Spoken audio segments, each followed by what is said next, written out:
another theory that I read about this was it's to do with the self not developing in the same way that it does with, as it were, neurotypical people. Could you elucidate on that idea of the self and how it develops differently in autistics? Yeah. So again, I wouldn't use the word autistics, by the way. So these are linguistic or language issues. But I would say, an autistic person, because it is a person and it's part of their identity, if you like. But I think this topic really needs to be kind of explored carefully, sensitively, and in a non-stigmatizing way. Oh, well, yeah, I mean, we can come to that later, right? I entirely agree. I mean, from my own personal perspective, I find I was told, I'm not autistic, but I have various traits of it. And I genuinely don't mean to offend people. Yeah. And when you say to me, oh, you shouldn't say autistics, you should say autistic people. And I think to myself, oh, God, I've done it again. Bloody hell, Ed, shut up. Right? And this I get all the time. Well, I can't comment on you because we've only just met. Sure. But the thing about language is, we're all learning all the time. That language is evolving, and part of the current conversation is listening to the autistic community to find out what is their preferred language.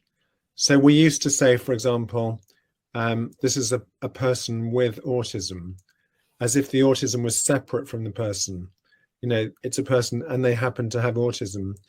A bit like, with a medical condition, this is a person with a heart condition. Whereas now we kind of reverse it. We use what's called identity first language. We say this is an autistic person, to recognize that autism is part of who they are. It's part of their makeup, particularly their genetic makeup. So it's kind of changing the language. But you might as well say that a person that has sickle cell anemia, or a person that has, I don't know, any kind of genetic condition. Yeah. In a sense, health is in many ways, it's better to be healthy than not healthy. Yeah. So I think we're getting into some interesting issues here because, first of all, is autism like sickle cell anemia? Does the person want a treatment or a cure for it? So with sickle cell anemia, if there was a treatment or a cure, it may be that the person would welcome it. Whereas with autism, it's not so. It's not like other medical conditions where the person is seeking a cure for the autism or treatment for the autism. Often, and that gets us into a deeper issue, which is what do we mean by autism? And for me, autism is a mix of both disability and difference. And certainly people who are autistic often say, well, I'd like support for the disability. For example, disability in managing social relationships or in managing unexpected change, which can be very stressful for an autistic person. But they may not want a treatment for autism, for example, for the strengths that autism can confer. So we've already talked about attention to detail. Why would you want that to be cured or treated? No. Autism is our superpower. That a lot of people on this who are viewers of my channel have traits of it. That is true. A lot of geniuses, and there's various people that have looked at this, seem to have these autistic traits to some extent, anyway. Right. And innovate things in a way that, as it were, normies or whatever we want to call them wouldn't do. Yeah. We are having a kind of interesting discussion on language today. So normies isn't one that I've heard before, but I wouldn't use the word normal anymore. I used to talk about normal people, but I think, since the advent of neurodiversity as a framework, where the focus is on, well, we're all different, we don't really want to classify people into normal and abnormal. I mean, it's not only pejorative, it's also assuming that there is only a single way to be normal. And I think what the framework of neurodiversity has taught us is that actually there are many ways for the brain to develop. It is, from my point of view, a certain degree of levity in a conversation to keep it flowing. And I've learned over the years that these Yeah. normies, not that I'm saying you are one, I wouldn't insult you like that. They like levity. Yeah. So you have people like this. They're clever sillies, as Bruce called it. They're stupid at everyday things that, as it were, neurotypical people can do. Fine, but they're brilliant at a very narrow thing. Yeah. Again, I hope you'll forgive me if I'm sort of commenting on the language, just because we don't really use words like stupid. We're having a chat. This is a chat. We're having a chat, but we're also sort of raising awareness about topics like autism and developmental disabilities. Adrian R says, is it possible for individuals on the lower end of the autism spectrum to have an interest in non-realistic things such as science fiction or fantasy stories? Yeah, I mean, sorry to be such a pedant about language, but the phrase lower end implies that some people are lower and some people are higher, and again, some people could be offended by that language.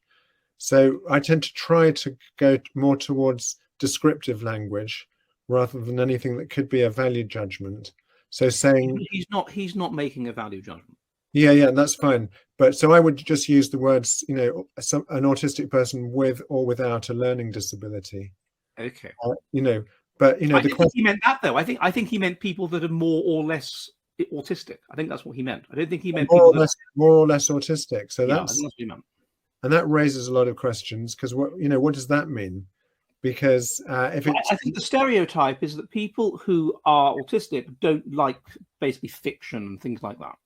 They like truth and they don't like. Yeah. So you get some people that are on the spectrum, but they're very interested in fantasy and stuff. That's what he's asking about. Yeah, I think if we went back 30 years, there was this view that autistic people lacked imagination, and I think that's out of date and it's untrue. You can find lots of autistic people whose focus of interest is imaginary, whether they're producing drawings of imaginary worlds, or they're writing stories of imaginary worlds, or they're reading fiction, writing fiction, writing drama.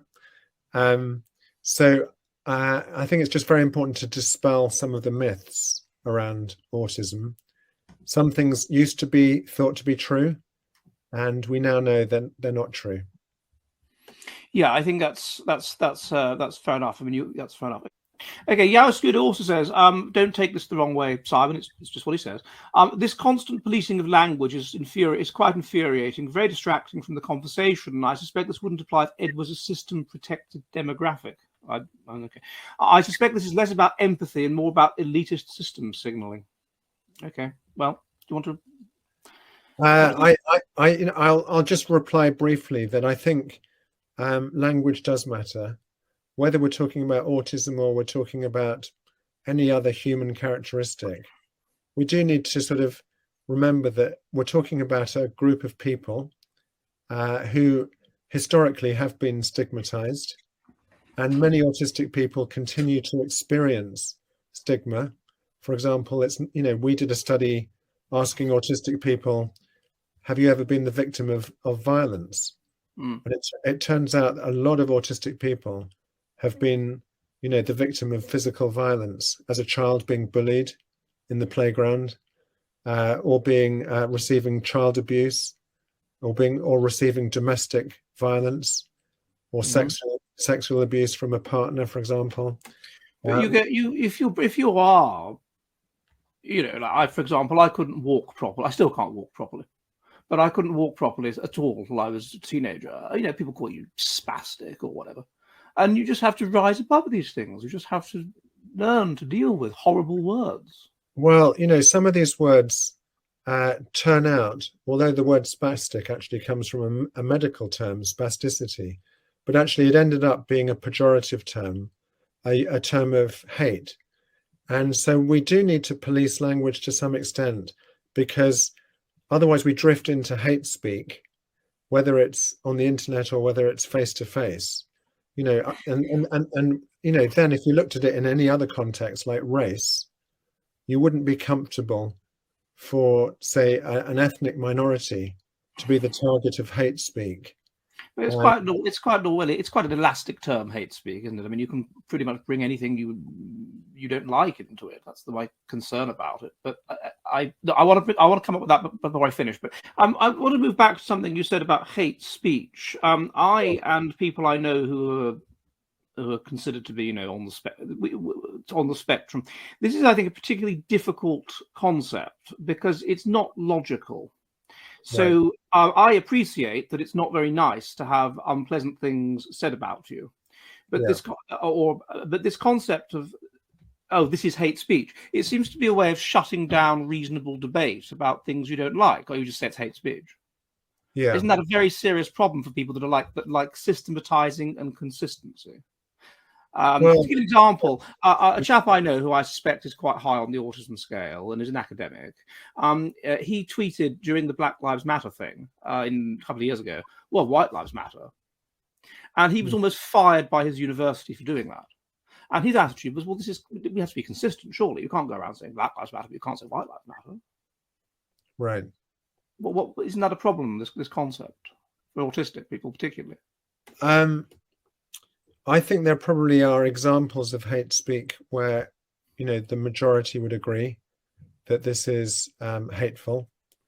So, particularly in relation to race, but also gender, saying that a particular ethnic group or group defined by gender is stupid or whatever, that could be seen as like, it might be generally agreed. But the fact that something is generally agreed does not mean it's right, though, does it? It means it's empirically correct. Yeah. So, I mean, I think we're getting into the sphere of morality, really. That what kinds of behaviour do we as a society want to tolerate, and being discriminating towards a particular group in a negative way. Mm-hmm. Hopefully, our society is moving away from discrimination and more towards inclusivity and respect for difference, and being actively discriminating even to the point of hate. I think there would be examples where we all agree it's bad or immoral. Perhaps, but isn't the term hate speech? It's a bit like witch or communist or Nazi, or it's one of these terms which is used to guide people towards the path of orthodoxy, to reprove those who deviate from it, even to a tiny extent. It's not a scientific term. No, that's right, and we don't want to sort of close down freedom of speech. So here we're really getting into kind of quite complex areas of, if you like, the law. What are the limits of free speech? And if you have racist views, should you be free to express them? What if those views have developed, in your view? I'm not saying they're right, but if they, I mean, it seems to me that the woke hegemony has the potential to discriminate against autistic people, in so much as autistic people can be more prone to be socially clumsy. They can be more prone to just put the truth above other things. Yeah. It is basically an attack to some extent on a certain kind of autistic person. Yeah, I mean, you're making some really important points, because I would phrase it slightly differently, which is that sometimes when an autistic person is very blunt and comes across as maybe undiplomatic, they're not necessarily doing so because they want to hurt the listener. They're just saying what they believe to be true. Mm-hmm. But the effect may be that the listener feels hurt. Mm-hmm. But for the autistic person speaking, if that wasn't intentional, it was simply, a reflection of difficulty in imagining how the other person might receive the words. Maybe that's part of the disability, and actually we should be compassionate towards somebody who struggles in certain areas. So then shouldn't autistic people have special, or people that have any kind of autistic subdimensions have special pleading when it comes to, let's say, being demonetized on YouTube, or given strikes, or prosecuted for hate speech? They should be given a consideration of that?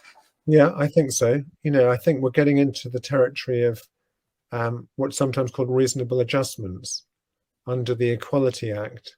So if someone has a disability, um, you know, society should be making reasonable adjustments for that person's disability. So we can take a very obvious example that if someone is in a wheelchair, you shouldn't expect that they're going to be able to climb a flight of stairs. You might need to put in a ramp so that they can access public buildings or whatever. You know, supposing the person's disability is that they struggle to anticipate how somebody might react to something that they say. Well, I think Mhm. the same principle applies. You know, if they're autistic and they say something that other people find offensive, if that's partly a reflection of their autism, we should make allowances for it.